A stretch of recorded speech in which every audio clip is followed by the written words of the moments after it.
As you can see, we have another young Indian with us, a part of the Voice of the Young series. Hello, everyone. Good to be with you. Right now, we have with us Raghav Modi. Let's listen to him. Over to you, Raghav. Hello. Hello, everyone, whoever is going to watch the video.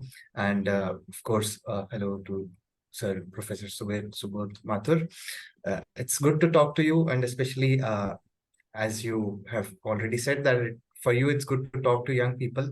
I think for young people, it's always good to talk to experienced people, something which I feel our generation sort of avoids a lot of times.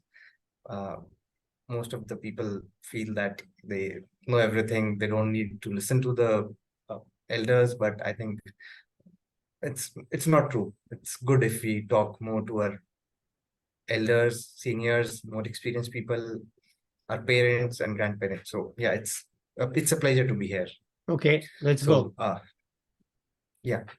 So let me introduce myself. I'm Raghav Modi, and I am from India, and my hometown is Chandigarh. I have lived all my life in Chandigarh before I came to Delhi for pursuing my higher education.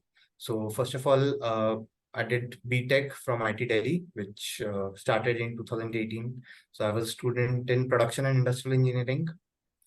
2 years into the degree, we had COVID, so I had to go back home. 1 year I spent at home, and in the fourth year, I came back to campus. It was a very different time as compared to the time we had before in the first and second years, because things were still messed up. Our classes were going online, but we were living in hostel. So Okay. it was a very different kind of experience. And then after graduating from IIT Delhi, I did get a job, but my plans were something else. I wanted to get into corporate. I did not want to get into corporate and wanted to pursue academic careers. So I first enrolled myself in an MA economics course in IGIDR, which is an institute in Mumbai, Indira Gandhi Institute of Development Research. And later on in the same year, I got admission into the Delhi School of Economics. So I came back to Delhi, where I initiated my higher education. And right now I am in second year in Delhi School of Economics. So that is pretty much about my academic life till now. And on the something apart from that, I like to read, which is sort of part of academic life also, but I do read quite some stuff which is not related to my academic subjects. Like probably I do make sure to keep myself updated with the news, and I do read some stuff about Indian philosophy and other things.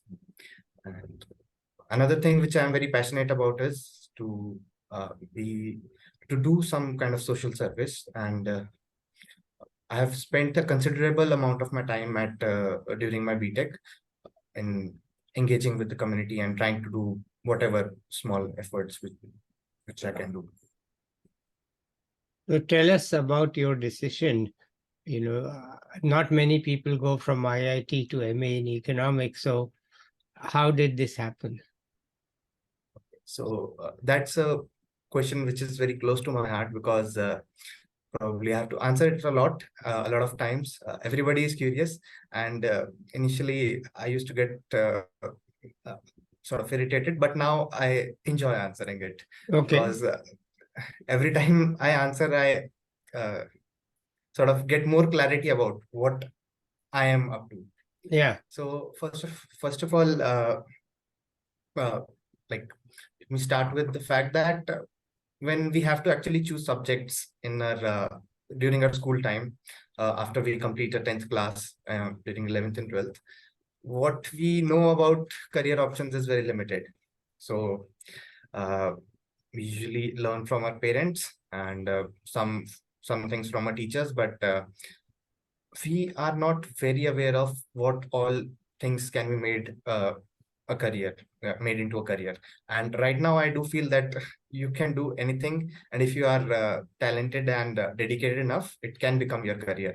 So at that time I was not aware of what can be done in economics. Nevertheless, how much interested I was into it. Yeah. So being aware of a few things, I just went for engineering, and then I got into IIT, and that was a field for me to explore, because it provided me with good opportunities to not only learn the courses of my BTech, but also there were a lot of other subjects to explore. We had humanities department, and luckily 4 to 5 courses of humanities department is a compulsory part of BTech degree in IIT, and that helped me to explore. Moreover, once I was there, it is sort of assured that you'll get a job, and when there is such kind of safety net, then it gives you a more freedom to explore. So in that sense, I was lucky, and at that time I was sort of interested in public policy, and like any other young Indian would who is interested in public policy would do, was to think of going for your civil services examinations, and that was also on my list. But talking to a lot of people who were lot like associated with these services, I felt that uh, it would be probably better for me if I not go into the services, but into some kind of academic work where I get to research, where I get to study a lot of phenomena, and study a lot of things that happen without being actually part of like the execution team, which is basically what civil servants do. So it would be better for me to be in academia. So that's why I decided that I should probably go into economics and not the engineering thing, and neither the civil services things. Okay. So But you didn't know much about economics. It was a gamble. So it was a limited gamble. Like I took a few courses in economics during my BTech, because as I said, that humanities department was there in IIT, and we had to take some courses. And secondly, a few of the concepts I was also taught in my engineering courses. Like economics is a part of everything, and yeah, like we cannot separate it from engineering. Like some engineering courses will have some amount of it, the other will have less, but my production industrial engineering had quite some concepts of economics. So, and then the gamble was also limited in the sense that usually once you are done with BTech and you want to go for an academic career, you would directly apply for a PhD. Yes. Because a 4-year degree allows you to get into a PhD directly. Yes. So that's why because it was a new field, I decided that I should not apply directly for a PhD, but I should probably get into a master's first, and then see if I am really good at it and if this field is actually meant for me. Well, you are now in your second year, so you have had time to think about it. So what are your thoughts? What are your conclusions? So yeah, it's great. It is meant for me, and I am happy. I'm totally satisfied that I decided to make a shift to this, because it has the perfect mix of maths, something which I think I'm good at, or something which I have been doing all my life because of it was a subject at school, and it was a part of BTech. So it has the perfect mix of maths and as well as social sciences, humanities, because I don't think it would be good for me if, or I'll be comfortable in a place where my social interaction is limited, or where my all the work that I am going to do is in some abstract world where you don't get to understand what other people are thinking, and where you don't know in what way you are going to impact their lives. Yeah. So good. So you are enjoying it. The courses are, people say it's one thing to get into Delhi school, it's another thing to survive and thrive. So how are you? Surviving, thriving, in the middle? Where are you? So, I mean, that's the common reputation of the Delhi school, because it's not easy. Okay. But yeah, it's surely not easy. It's a rigorous program. but I feel that a lot of the difficulties are not outside but inside our minds. Okay. And yeah, so like, I don't know if it's right to say this, but I surely feel that it's a place where everybody tries to scare everybody else out. But like, if I try to explain it in a sort of economics or game theory terms, it's very competitive. But on the other hand, if we make it a cooperative thing, then we'll be able to arrive at a very socially optimal position.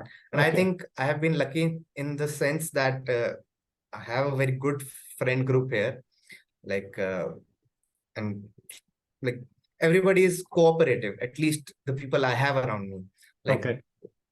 yeah, they have been supporting me whenever I need. And I don't know if I am able to support my friends as much as they need, but because of that, I think I have been able to survive or thrive. I don't know what should I call that, but that's why I think my life has been smooth till now, because Okay. of the kind of peer group I have got. All right.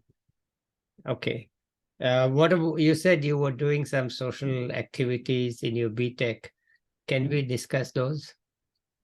Yeah, sure, I'd be happy to do that. And like, first of all, one thing which I was engaged in regularly was we used to go to a place near IIT, which was at walking distance. And the interesting part was a lot of the workers at IIT lived there, like the mess people, the sweepers, the security guards. A lot of them have had their homes there. So living in IIT and then going there, it, whoever went there for the first time, it was like, oh, these are the people who help us. These are the people on whom our lives depend. So that was a very big thing, because let's be honest, most of the people who come to reputed institutes are not those who are very underprivileged. Yeah. Most of us at these institutes, unfortunately, are very privileged kids. And when you see, who are the people who on whom you who are the people you take for granted, how they live, it is a very big thing. And there we would go every Tuesday, and we would talk to their kids. We'll spend there 2 hours. 1 hour would be for teaching them, and another hour would be for some interaction. It would be like probably discussing stories, telling stories, visiting their homes, and that was it. And uh, you would realize a lot of things. Like, first of all, that the education they are getting, it's not really up to the mark. A kid could be in 6th or 7th class, yet unable to do things which were uh, meant for 2nd or 3rd class. Yeah. But the more interesting part was that they were very sharp people. Like, recently when I went there for the last time, a kid was given a task. uh, I won't go into the details of the task, but he was given a task, and the way he did it, it was like very fantastic for me, because when I thought, if I were at his age, I wouldn't have probably done it that way. Mhm. I wouldn't have. It was not something very complicated, Mhm. but the amount of creativity which went into it was Mhm. simply very fantastic. Like, I don't think I would be that creative. Okay. And in that sense, it was very amazing, because uh, it's creativity that matters more than the information that you have. Yeah. So that that was one thing which we used to do at IIT. Yeah. And So it's like a uh, continuing tradition at IIT. yeah, there is a small group of students, around 30 to 40 at one time.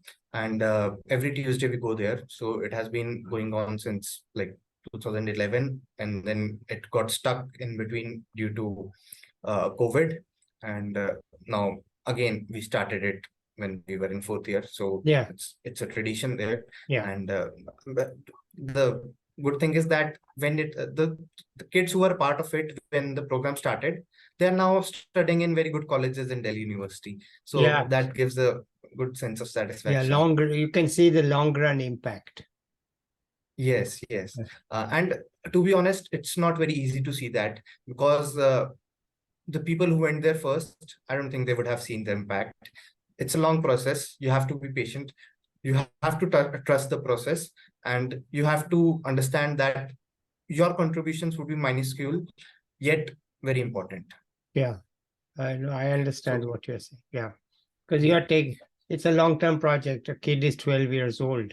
You won't see the results yes, before 5 or 6 years, right? You yes. might see the results in the board exams and so on, but still, that's nothing. You have to wait to college to see what it really matters. Yes, we have to see if they are able to get into good careers, Yeah, if they are able to make lives better for themselves. And yeah, uh, more important than getting into good colleges is the fact that those kids are now ready to take our position as volunteers for teaching the students. I see. Okay. Like, yeah. So that That's was one wonderful. activity. Yeah. Yeah, that was one activity. Another Mm. one which I would like to share Mm. was uh, at the end of each semester, we would go on a trip, on sort of educational trip. It would be to some remote part of the country where you won't go for tourism. And we would tie up with the local NGO there, or some organization which would be working in that area. And we'd stay there for a week, understand, talk to the NGO people and talk to the local Mhm. population of that place. Mhm. So, and it was for the when I joined that trip for the first time, I was in second year, and we went to some tribal area in Maharashtra. Mhm. So it was near Mumbai, and it was in the month of December, and like that was my like I. It's not that I don't travel much, or my parents did not provide me with enough of vacations or trips, but that kind of uh, trip was really unique, because I hadn't heard of that place before going to that place, and probably no one else would have. Uh, but we went there, we stayed, we talked to the NGO people, and we ate at ate food with the tribal people in their villages, and talked to them. They did not know Hindi. We did Yeah. not know Marathi, which was the Yeah. language they spoke. Yet we tried to interact with them. Yet we were able to actually establish a connect with them, Mhm. and that gave me a very different perspective about life. Mhm. Uh, like that was the time when I actually understood how privileged I was, Yeah. and what are the lives of different people, Yeah. like how they live and how village life is, and what are the hardships that they face. Yeah. And also the fact that if you are studying in a premier institute like DSE, or let's say Delhi University, or any of the institute uh, in India, it's a lot of effort has been gone into it, which is not yours, which Yes. is by the society. Yes. Uh, a lot of people have paid taxes for that. A lot of people have like uh, parted with their resources. To set up an institute like this, a lot of people had to give their lands. They were Yeah. moved to different locations, and a lot of people are just contributing without getting their due share. Yeah. So it's not that if you are here, then whatever you get after going from here is all yours. You have some responsibility. You have to take it to the people who cannot get Yeah. who cannot afford this, not in terms of money, but also in terms of other resources. Like Yeah. many people are not simply not aware. Yeah. But if we try to find out who is the more deserving one, probably you might lag behind in the race. Yeah. It's yeah, it might be some other factors which brought you here and left Yeah. other people behind. So that was the thing I learned there. Yeah. And yeah, and also the fact that life is very uncertain in a lot of areas, like the resources are scarce, and uh, they probably, like, there are a lot of things which people living in big cities take for granted. Like, I don't know if a kid who is born 5 years ago would even be aware of the fact that electricity is supplied, and the supply can get down, and like it can actually, a blackout can happen, Yeah. because in many cities we don't see that happening now, at least in India. Yeah, we don't. Like, yeah. Yeah. So but somebody who's coming from village, he might not be uh, even aware of what an conditioner is capable of doing, or uh, like, I mean, you get the point that I'm Well, trying to make. let me add here that recently I had a chance to talk to some young people in Haryana village on a Zoom call. And I asked them, do you have power cuts? And they just laughed. They said, sir, please ask when we get power. So, yeah, it's true. It's right there. And that you don't see the supply all the time. In fact, it can happen at random that you get it, and sometimes you get it and sometimes you don't. Yeah. Okay, good. Anyway, good. Let's continue. Yeah. So, but yeah, like, the differences are stark. Like, you step out of the boundary of Delhi, life would be very different. And Yeah. it's like more and more that our view is getting restricted. We are unable to see beyond ourselves, and like uh, we are unaware of the places where we get our food from. We are unaware of the places which are uh, actually making sure that the air is enough clean, it Yeah. has oxygen, because we don't know about people who live in forest, and they are the ones who actually make sure that the forest is able to survive. Like, they look after our forests. Yeah, I yeah. mean, I peop- understand your point. Okay, it's good. Glad that you are so aware of all these things, and that's very good. But let's talk a bit about your future. What is it that you are thinking for yourself? You said research and all. So, but what is it in DSC that you are thinking of? so yeah, like right now I'm in second year of my master's, and of course, to like, the best way of getting into a research career is to do a PhD. So that's on my list. Like, probably, like, I'm going to apply for PhDs this year, next year, whenever I get. So that is one thing. And I'll, like, right now, like, academics is one of the most important things for me right now, Yeah. and that's why a lot of the social work activities also have went on a sideline, although I do keep a track of whatever things are happening. Mm-hmm. So right now, my at DSE, my main focus is to make sure that I am able to uh, get good academic information, or get good academic knowledge from the DSE courses. And for that, I need to study well. I Yeah. need to study hard, Yeah. and that's one thing. And the Yeah. other thing is that I also want to, like, work on some research projects, and that is a process which goes on along with the studies. Yeah. And I'll be applying for PhDs and RShips, or whatever, Yeah. like, I understand. I mean, Okay. whatever it takes to get into an academic career, or Okay. a Great. research-based career.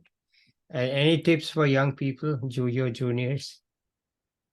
So, yeah, one of the most important things is, I would say that uh, if you see there is an issue uh, with anything around, don't just uh, get upset because of it.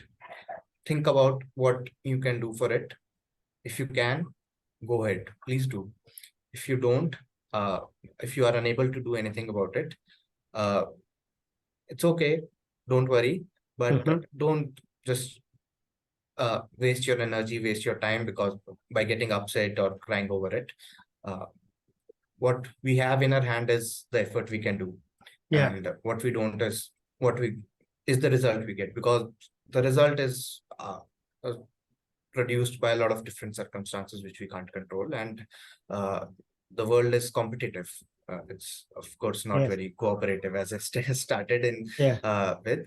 The world is competitive, so everything is that you get would be relative. Like if you get a job, you will get if you are relatively better than the other applicants. If you get into a course, it would be because you are relatively better than the other applicants. Yeah. So stop worrying about if you will get or if you won't get or if whatever the issues are.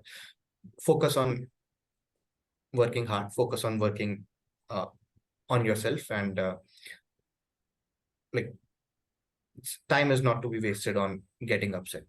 Okay. That's a good advice. You're young. Your one failure doesn't mean anything.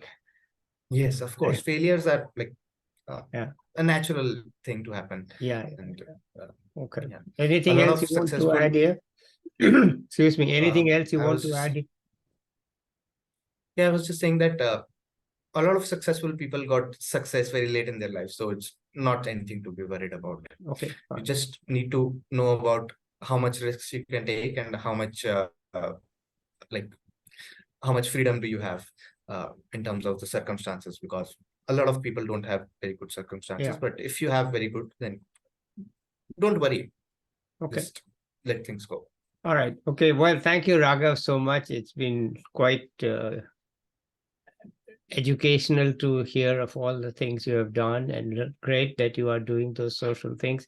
And I wish more people would do it. At this stage, you are, as you said, you talked about last 5 years. I would say those born in this century in India are very different from those born in the previous century, because they experienced much less incomes and they had much more direct exposure to shortages, etc. Today, life in the big cities is very different. And we should not forget that somebody else made that happen. We just happened to be Yes. born at the right time, right? You didn't make this happen. Somebody else made this happen, as you rightly pointed out. Okay, let's end it here. Maybe we'll catch up with you a year later to see where you are, what kind of research you are doing. So let's say bye to the viewers now, and I'll be back with another young person or an expert soon. Till then, bye-bye. Bye.